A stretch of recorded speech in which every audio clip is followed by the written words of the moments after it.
Good morning! So ngayon babalik kami sa hospital again. So it's around 8 in the morning. Kahapon, blood transfusion. So ngayon naman, chemotherapy niya. Actually, it's his 9th week of chemotherapy session today. Wish is luck.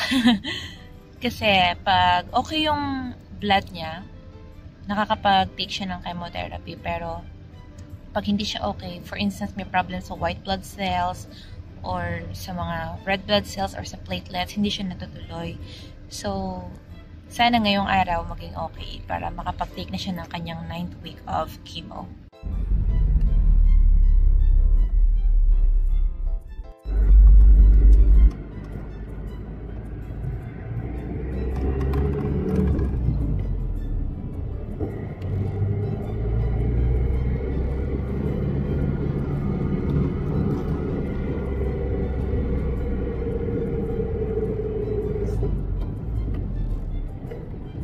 Dito na ulit kami.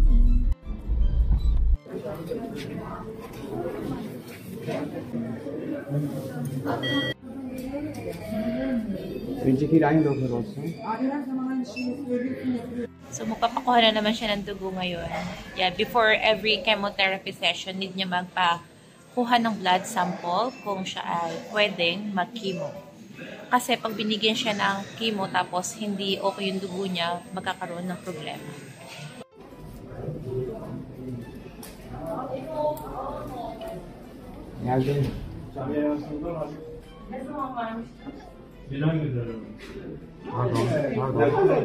So, ayan, tapos na siya magpakuha ng blood sample. So, umupo muna kami somewhere kasi kakainin namin yung daladala kong baon. Yung burek. Pakita ko sa inyo. So, ayan siya.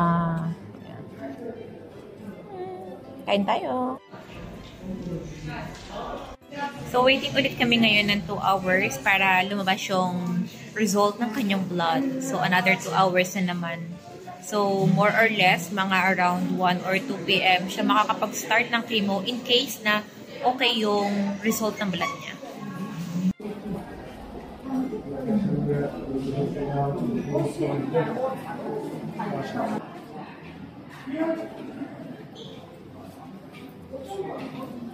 And dito sa loob, hindi ka talaga mahihirapan maghanap ng mga toilet kasi kahit saan ka magpunta, kahit saan department, meron sila nun. For girls, for boys, and also for the patient or disabled people.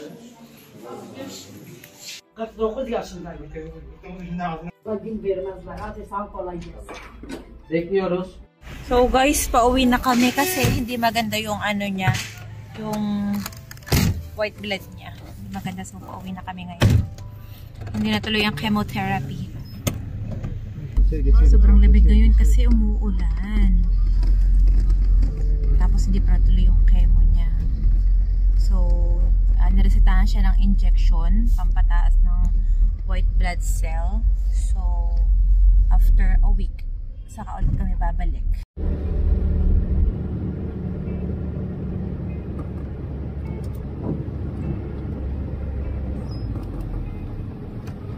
So, ayan, maaga kaming nakauwi ng bahay kasi nga hindi natuloy yung kanyang chemotherapy. So, dito ako magluluto ngayon. So, yung lulutuin ko ngayon is pirasa or parang onion leeks ba to? Yung malaki. So, ito siya. Pirasa. Lulutuin ko siya. Bali, ang kukunin ko lang dito, ito yung white part. Tapos, konti lang sa banda rito ito. Tatapon na. Nakapagluto na rin ba kayo nito? Tapos, isamahan ko lang siya ng 2 pieces ng carrots. Napakadali lang ito lutuin.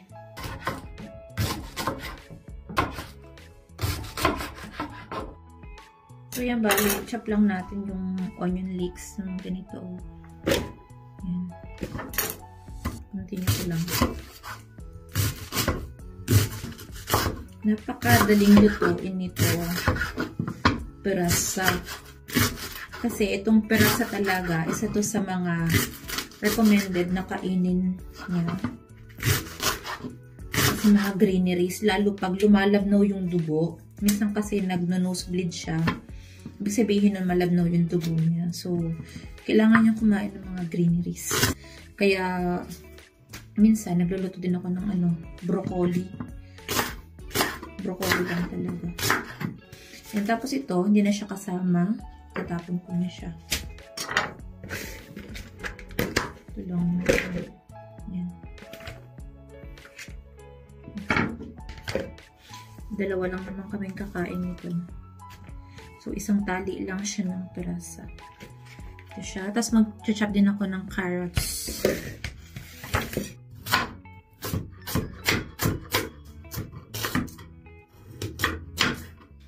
So, lutuin ko muna yung pirasa ko. Lutuin ko muna. Turo ko sa inyo kung paano ko ito niluluto.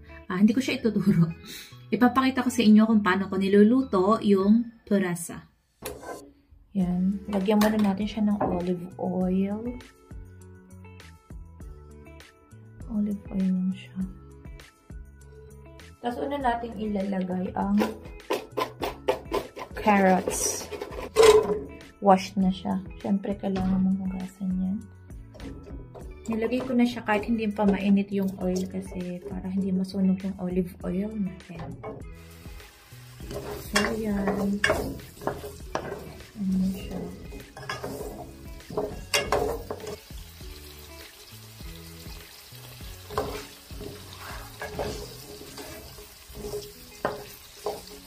Tapos, next natin itong ating washed na onion leeks. Ayan. Wash na siya. Super easy lang. Ganyan lang siya.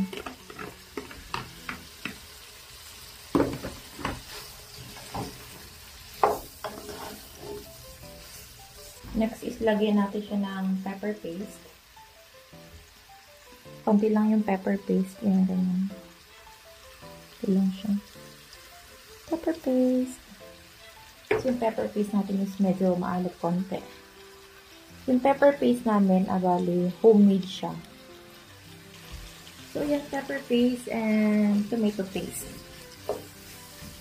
Haluin mo lang siya dyan. Ganyan lang siya. Hindi mo na siya lalagyan ng kung ano-ano mga sibuyas kasi yung onion leeks, diba? Parang sibuyas naman siya. Yan.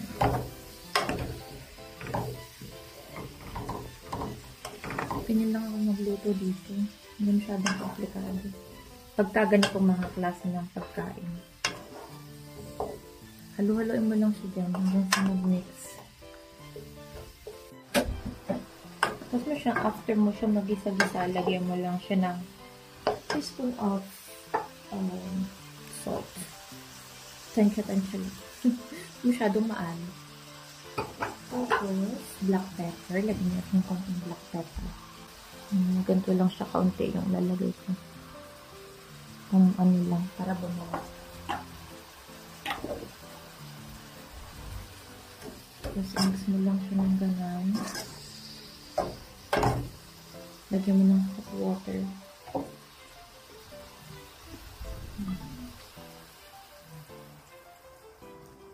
Hot water lang.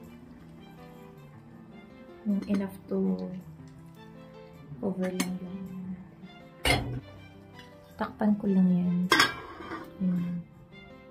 Wait lang tayo ng konting oras. Check natin after 5 minutes. So, ayan. Kumukulo na siya. Diba? Very easy. Hintayin mo lang siyang lumambot yung carrots. Siguro around 15 minutes. Iwanan mo lang siya dyan. Tapos hanggang sa yung water. Magbawas-bawasan ng konti. Pan mo lang ulit. So, I lessened the fire now. So, ngayon, bibili muna ako ng tinapay dun sa tindahan. Kasi, pag wala akong bake or gawang baslama, bumibili talaga ako ng tinapay. Ano lang yun? 7.5 tele dito. Tara, bili tayong tinapay. So, dito siya. Ito ako lang bumibili ng tinapay. Yan. Bir tane ekmek.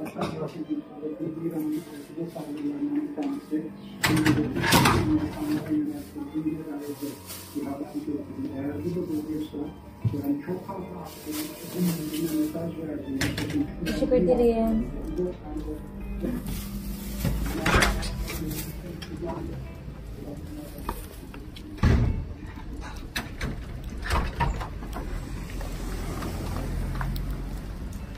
lang siya. Isang pirasong tinapay. At diba? So, check natin kung luto na siya. So, yan. Pag ganyan na yung water niya, okay na siya. So, papatayin ko na and let's eat. Ayan. So, pag ganyan na yung itsura niya. I-off yung fire.